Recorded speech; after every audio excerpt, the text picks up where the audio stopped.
آج فجر کی نماز کے بعد صبح میں ویڈیو بیان ریکارڈ کرا رہا ہوں کہ کل مجھے بلا کے بتایا گیا ہے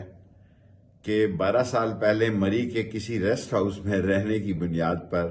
مجھے، جس کی میں نے 942 روپے پیمنٹ نہیں کی، نااہل قرار دے دیا گیا ہے۔ یہ ایک ایسا بھونڈا مذاق ہے، یہ ایک ایسا گھٹیا مذاق ہے کہ جس کی جتنی مذمت کی جائے وہ کم ہے۔ اور اگر کوئی 50 سال میں یہ ثابت کرے کہ میں کسی ریسٹ ہاؤس میں رہا ہوں تو میں سیاست سے دستبردار ہونے کے لیے تیار ہوں، لیکن میں اپنا حق نہیں چھوڑوں گا۔ میں قلم دوات کے نشان پر عوامی مسلم لیگ سے حلقہ 56 اور حلقہ 57 میں الیکشن لڑ رہا تھا، اور پی ٹی آئی کے سپورٹروں اور ووٹروں کی بھی مجھے حمایت حاصل تھی،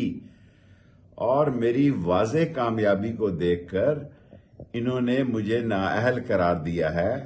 میں انشاءاللہ تعالی کل میں نے پوری کوشش کی 4 بجے سے لے کے اس وقت صبح فجر تک کہ مجھے فیصلے کی کاپی دے دی جائے تاکہ سپریم کورٹ تک میں اپنا حق حاصل کروں۔ میں اپنا حق نہیں چھوڑوں گا، اور میں اپنے حق کے لیے آخری سانس تک آئینی قانونی لڑائی لڑتا رہوں گا، اور انشاءاللہ تعالی 56 اور 57 میں قلم دوات تاریخی کامیابی سے جیتے گی، اور وہ جو لوگ سازشیں کر رہے ہیں، جنہوں نے معاشی، سیاسی، اقتصادی طور پر اس ملک کو تباہ کر دیا، یہ دوبارہ لندن جائیں گے، اور پی ڈی ایم کا وہ حشر ہوگا کہ ان کو بھاگنے کا راستہ نہیں ملے گا۔ لندن جانے کے علاوہ ان کے پاس کوئی راستہ نہیں۔ ہم پاکستان میں جئیں گے، پاکستان میں مریں گے، پاکستان میں کالا کالا رسول اللہ کا علم بلند رکھیں گے، اور انشاءاللہ تعالی 56 اور 57 میں آج نہیں تو کل